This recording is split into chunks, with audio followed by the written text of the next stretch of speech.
नमस्कार दोस्तों, मैं दुर्गेश कुमार एक बार फिर वीडियो में आप लोगों का स्वागत करता हूं। जो लोग समझ रहे थे भोले बाबा मुर्दों को जिंदा कर देता है, उन लोगों को आज समझ में आया है कि हकीकत में भोले बाबा यानी सूरजपाल सिंह जाटव पब्लिक की आड़ में अपना साम्राज्य स्थापित करने वाला बहुत बड़ा पाखंडी और कुकर्मी है। इसके कारनामों की फहरिस्त बहुत लंबी है, लेकिन अफसोस प्रशासन और सरकार की नज़रों में आज भी ये बहुत ही शरीफ और ईमानदार इंसान के रूप में भगवान शिव के बराबर है। लेकिन अगर यही गलती कोई आम नागरिक कर देता तो अब तक उसको उल्टा करके सरकार और प्रशासन ने एक साथ मिलकर डंडा डाल दिया होता है।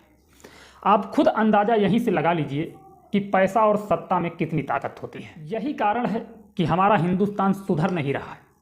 चोर से अपना हक लेकर उसे चोरी करने का बढ़ावा दिया जाता है। अभी थोड़े दिन पहले आप सभी लोगों ने देखा बाबा का बुलडोजर बहुत तेज यानी धड़ल्ले से चल रहा था, लेकिन अब बाबा का बुलडोजर कहाँ गायब हो गया। जब 121 लोगों के मौत के कातिल को ढूंढने की बात आई तो बाबा भी खामोश हो गए। जब लखनऊ के अकबरपुर का विध्वंस करना था तो बाबा जी बड़ी चुस्की ले रहे थे। जब छोटे छोटे बच्चे चिलचिलाती धूप में चिल्ला चिल्ला कर प्रशासन और शासन के पैरों में गिर रहे थे, तब उनके लिए बाबा जी के अंदर कोई हमदर्दी नहीं दिख रही थी। तब बहुत आनंद आ रहा था। आज जब बाबा जी के ऊपर उन 121 लोगों के कातिल को पकड़ने की चुनौती है तो बाबा जी खामोश है। मुर्दों में जान फूंकने का दावा करने वाला भोले बाबा ठीक उस वक्त अपनी जान बचाकर भाग रहा था जब सबसे ज़्यादा मुर्दों को उसका इंतजार था। हाथरस हादसे के बाद सामने आई सीसीटीवी कैमरे की एक तस्वीर ने भोले बाबा के झूठ की सारी पोल खोल कर रख दी। लेकिन कमाल यह है कि इसके बावजूद यूपी पुलिस की नज़र में 121 लोगों की मौत का जिम्मेदार भोला बाबा अब भी गुनहगार नहीं है। ना एफआईआर में भोले बाबा का नाम है और ना ही यूपी पुलिस की जुबान पर। यहाँ तक कि अपराधियों पर कहर बरपाने का दावा करने वाली यूपी सरकार का बुलडोजर भी खामोश है। उसका दावा था कि वो मुर्दों में जान फूंक देगा। इस दावे को एक बार सच करने की कोशिश भी की थी, लेकिन अब जब सचमुच उसे अपने दावे को सच कर दिखाने का मौका आया है तो जानते हैं हवलदार से बाबा बने इंसानों के बनाए भगवान भोले बाबा ने क्या किया। जिंदगी की आस के लिए जिंदगी से परेशान जो मासूम भक्त उसके पास आए थे, वो उन्हें ही सड़कों खेतों पगडंडियों पर गिरते पड़ते मरते देख वो भाग खड़ा हुआ। हाथरस में नेशनल हाईवे नंबर 51 के करीब ही वो जगह थी जहाँ सत्संग चल रहा था। उधर जैसे ही भगदड़ मचती है, इधर नेशनल हाईवे नंबर 51 अचानक गाड़ियों का काफिला ऐसे भागता है जैसे फार्मूला 1 की रेस। वहां से सामने आई सीसीटीवी की तस्वीरों को देखने पर पता चलता है कि सड़क के दूसरी तरफ जाती हुई गाड़ियों की रफ्तार बहुत तेज थी। दाएं से बाएं जाती हुई गाड़ियों की रफ्तार भी देखने वाली थी। सबसे पहले एक साथ कई मोटरसाइकिल बेहद तेज रफ्तार में भागती हुई कैमरे में कैद होती है। इन मोटरसाइकिल पर सवार सभी लोगों ने काले कपड़े पहन रखे। ये कोई और नहीं, भोले बाबा के मासूम कमांडो, ब्लैक कमांडो। इनका काम ही है बाबा के रूट को ऐसे खाली करना और कराना मानो बाबा का नहीं पीएम का काफिला गुजरने वाला है। बाइक पर सवार अब ब्लैक कमांडो के पीछे पीछे अब गाड़ियों का काफिला दिखता है। काफिले में 15 से ज़्यादा गाड़ियां हैं और उन्हीं में से एक सफ़ेद गाड़ी है जिस गाड़ी में भोले बाबा बैठे हुए हैं। इस गाड़ी में बैठते ही भोले बाबा को उनके मुख्य सेवादार ने फ़ोन कर बता दिया था कि भगदड़ कितने लोगों को मार चुकी है। पर क्या मजाल जो बाबा की गाड़ी पर ब्रेक लगे।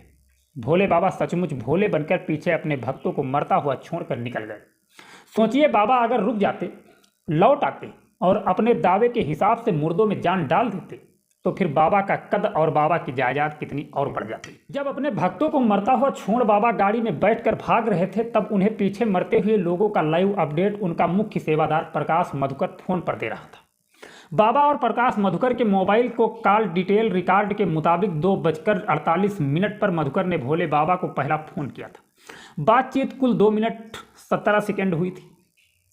तब बाबा मैनपुरी की तरफ बढ़ रहे थे। बाबा के मोबाइल की कॉल डिटेल और लोकेशन के मुताबिक भोले बाबा दोपहर 3 बजे से 4 बजे कर 35 मिनट तक यानी अगले 1 घंटे 35 मिनट तक मैनपुरी के अपने आश्रम में थे। इस दौरान 3 अलग अलग नंबरों पर उनकी बात हुई।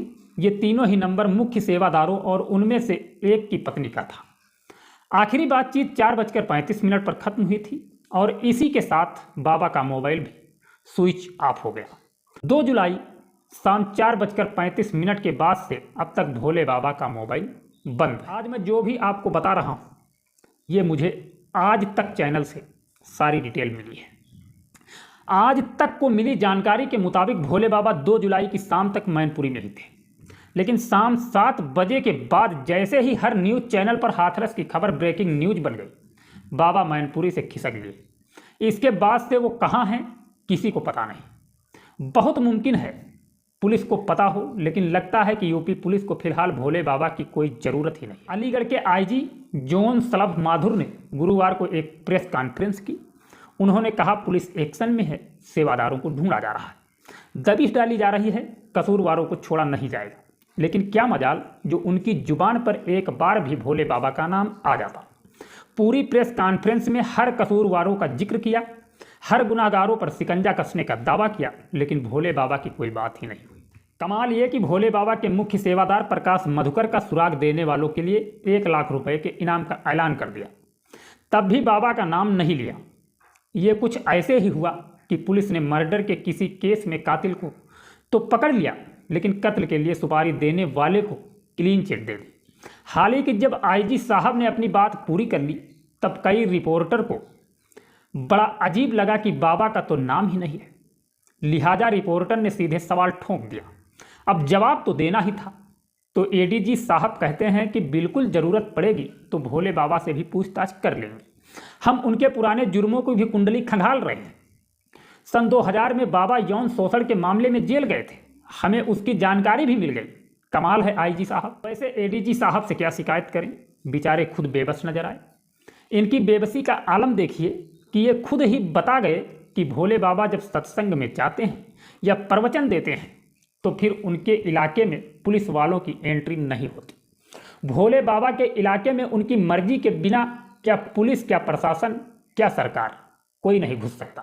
कायदे से इस मामले में आईजी साहब की तारीफ की जानी चाहिए। इन्होंने बड़ी सफगोई से ये सच्चाई बयान की और इस बयान से ये भी साफ हो गया कि भले ही हाथरस पुलिस और प्रशासन ने 2 जुलाई की सत्संग के लिए 80,000 लोगों की इजाज़त दी, लेकिन सत्संग में भी पुलिस प्रशासन को जाने की इजाज़त तो नहीं मिली। इसी से पुलिस की बेचारगी का अंदाज़ा लगाया जा सकता है।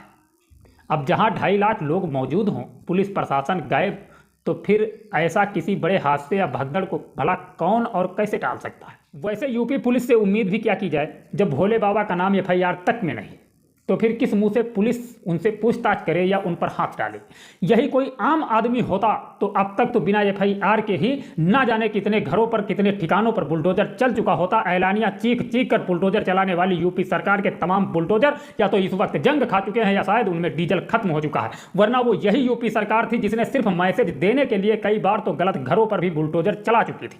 पर जिनकी जुबान पर भोले बाबा का नाम तक नहीं आ रहा है वो बुलडोजर की बात करें भी तो कैसे। 90 के दशक में यूपी पुलिस ने एक कांस्टेबल की तनख्वाह 5,000 से कम हुआ करती थी। 2002 के आसपास भोले बाबा पुलिस की नौकरी छोड़ चुके थे। एक आम किसान परिवार से आते थे, लेकिन बाबा की इस दुकान ने उनकी किस्मत ऐसे चमकाई कि आज बाबा 100 करोड़ से भी ज्यादा संपत्ति के मालिक हैं। ये तमाम संपत्ति आश्रम और आश्रम की जमीन की शक्ल में है। ये आश्रम भले ही ट्रस्ट के नाम पर है, पर सब जानते हैं कि असली मालिक कौन है। सफेद सूट और गागल्स वाले बाबा की अपनी पर्सनल सेना है जिसे उन्होंने ब्लैक कमांडो का नाम दिया है। यह नाम उनके काले कपड़ों की वजह से है। ब्लैक कमांडो के अलावा बाबा के बेहद खास 80 के आसपास निजी सेवादार हैं। काफिले में 30 से ज़्यादा गाड़ियां हैं और सबसे कमाल ये कि बाबा का दावा है कि वो अपने भक्तों से 1 रुपया भी दान नहीं लेते। तो क्या पुलिस और सरकार की ये जिम्मेदारी नहीं बनती कि वो इस बात की जांच करे कि आखिर बिना दान के बाबा इतने धनवान कैसे बन गए। वैसे आपकी जानकारी के लिए बता दें, हमेशा की तरह इस बार भी मामले की जांच के लिए 3 सदस्यों की एक न्यायिक कमेटी बनाई गई। 2 महीने में इस कमेटी को अपनी रिपोर्ट देनी है, पर दावा है 2 महीने बाद इस कमेटी की रिपोर्ट में किसी की दिलचस्पी नहीं होगी। यकीन ना हो तो पिछले 2-4 ऐसे ही हाथ से उठाइए, उनकी कमेटी पर नजर डालिए, फिर बताइए कि उनकी रिपोर्ट क्या हुई, उस रिपोर्ट पर क्या कार्रवाई हुई, कितने लोग अंदर गए, कितने पर जुर्माना हुआ। नहीं याद ना तो फिर हटाइए, 2 महीने बाद ये भी कहाँ याद रहेगा। तो अब इस घटना से मैं लेना चाहूंगा, जल्द मिलूंगा नेक्स्ट वीडियो में। तब तक अपना ख्याल रखना, अपने अपनों का ख्याल रखना। जय हिंद, जय भारत।